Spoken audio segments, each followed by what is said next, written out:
Hello, my people. How are we?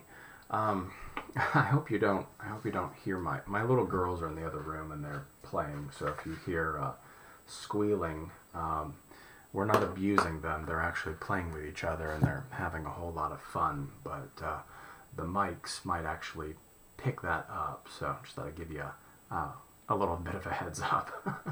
Okay, so I told you at the end of the last video that there's a difference between the derivative of logs and logarithmic differentiation.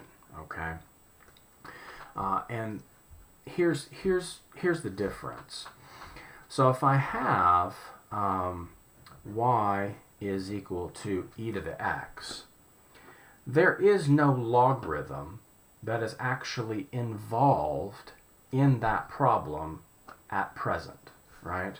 Whereas it'd be different if I gave you, y is equal to the natural log of x squared plus x or something like that, right? This one has a logarithm already inside of it, okay? So this would be what we did last time. This is asking you to take the derivative, or actually that's just a function, but if I actually ask you to take the derivative, that's a derivative of a log, okay? This is a problem which requires logarithmic differentiation. And the difference, at least as I see it, and this might just be an explanation as to the language that I actually use in the midst of explaining it to people. Logarithmic differentiation is when you apply a logarithm to a problem that does not have it at present.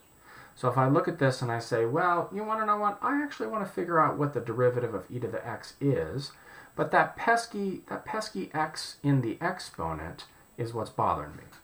But I know, because I listened to Mr. Forth when he was doing all those pre-cal and algebra 2 lectures on logarithms, that one of the many charms of logarithms is it allows me to take variables that are in the exponent and bring them down.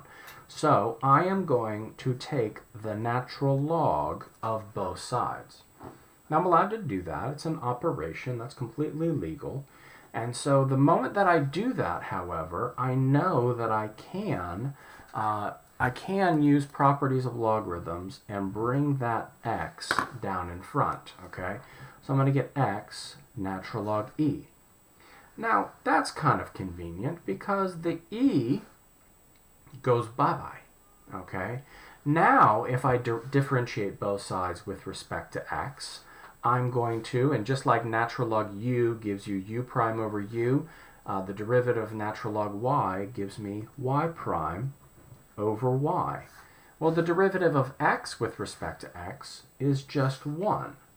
And so in order to solve for y prime, I simply have to multiply both sides by y, but as we know from the beginning, y is equal to e to the x. And that, my friends, is why the derivative of e to the x is e to the x. And you're like, wow, that's absolutely fascinating. How does that actually apply to exponentials of bases other than e? And I'm so glad you asked that question. Let's do it for any base a. We're going to take the natural log of both sides, and I'm going to go ahead and make the move to bring the x down. Now remember, if a right here is your base, and it's a number, 2, 3, 17, whatever, okay, then natural log a is a number, right? You can evaluate it. And so this really winds up being just the functional coefficient of x. And so when I differentiate both sides, I'm going to get natural log a. So I'm going to get y prime natural log a times y, or y prime is equal to a to the x times natural log a. Okay, well that's kind of neat. So that tells me, by logarithmic differentiation, one thing that I already knew, but proved it to me, and it also gave me another piece of information that if it's not an exponential raised to the x, if it's a base other than e, if it's other than the natural base, that it's still a to the x. You just have to tack on a natural log a onto there. And of course, the natural log e, as we saw earlier, disappeared because natural log e is 1. Okay? So these are now your two rules, okay, with respect to taking the derivative of exponentials. Now, of course, we can go ahead and make those just a little bit more general by applying the chain rule to them. Instead of e to the x, it's e to some function of x, which we often call u. So it's e to the u du dx, or u prime if you want, right? Of a to the u is a to the u natural log a times du dx. And those are the two in terms of how they look as the chain rule, okay? Now notice that if it's a to the u, so if you have an example like y is equal to 2 to the x squared minus x, and I ask you to take the derivative, now could you do it by logarithmic differentiation? Yeah, sure. Take the natural log of both sides, bring the x squared minus x down. But after a while, you got to remember that we find these rules and we use these rules after we've done things a number of things. And that's the problem with learning just the rules. You're kind of sort of stepping outside of how these things were arrived at historically, right? Basically what they did is they figured out how to take the derivative of e to the x, and then after a while of doing it the long way using logarithmic differentiation, they settled on a rule and they go, okay, well, enough of doing it the long way. We've done it enough the long way. Let's just use the rule from now on, and that allows us to skip a few steps. But if you just memorize the rule and don't understand where it comes from, no wonder why people forget it, right? Formulas and methods can be forgotten. Formulas can too, but you're less likely to forget them if you understand where they come from, okay? So your a here is 2. Your u is x squared minus x. So dy dx just happens to be, well, you just put the same, so a to the u is a to the u times natural log a, so times natural log 2, times du dx, so times the derivative of the inside, right? Because this is the chain rule. And when you're dealing with an exponential, the inside is the exponent. So 2x minus 1. And that is your derivative. Now, do you see how wonderfully helpful logarithmic differentiation is?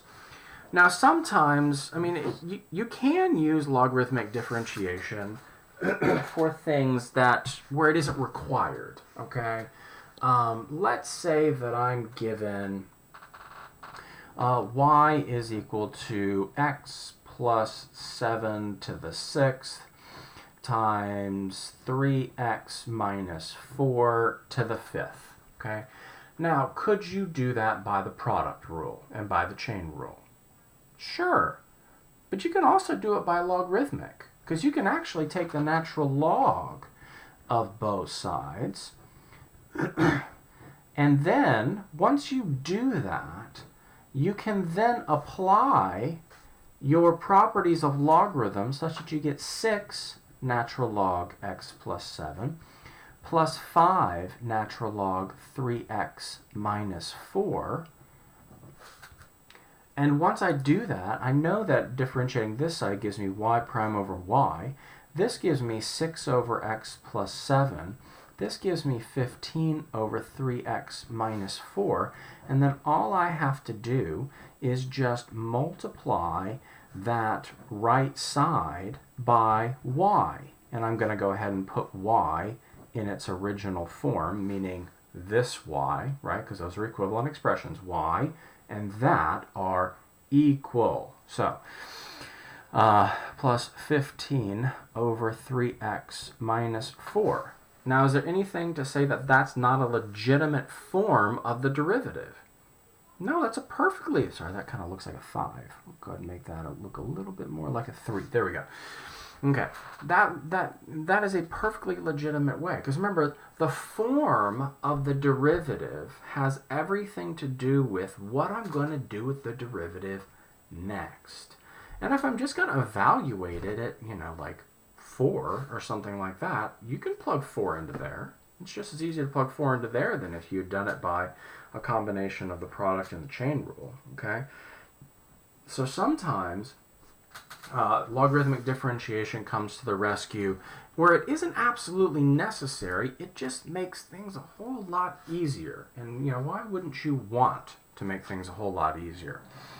Well, there's also just obnoxious things like, how about y is equal to x to the x? Ooh. Because here's the thing. We've done the derivative of x to the n, right? That's a polynomial. That's the power rule. It becomes n x to the n minus 1.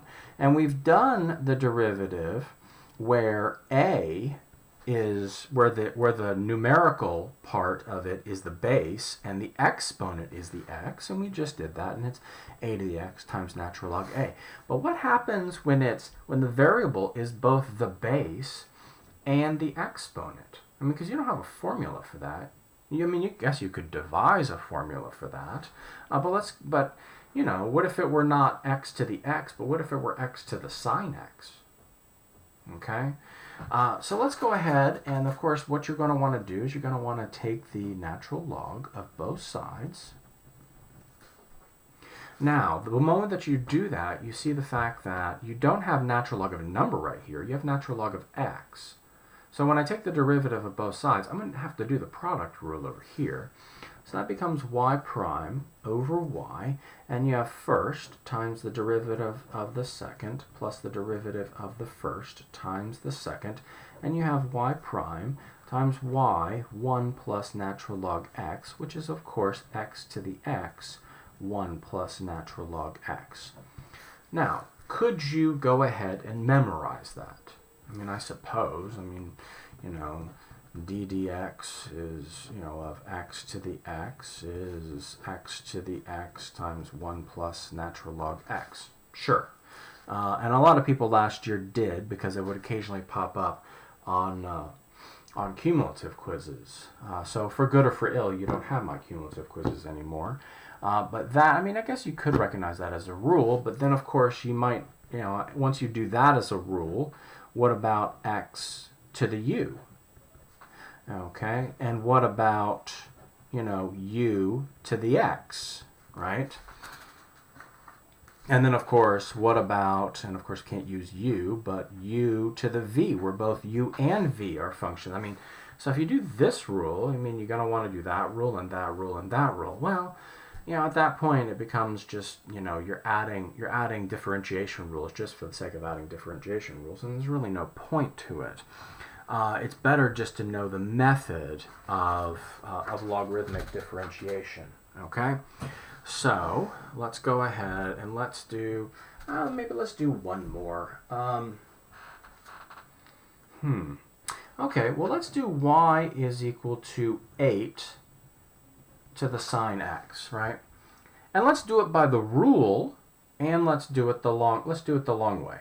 And I would do this occasionally last year. I would always run through the long way, because when you don't remember the rule, you might remember the long way, okay?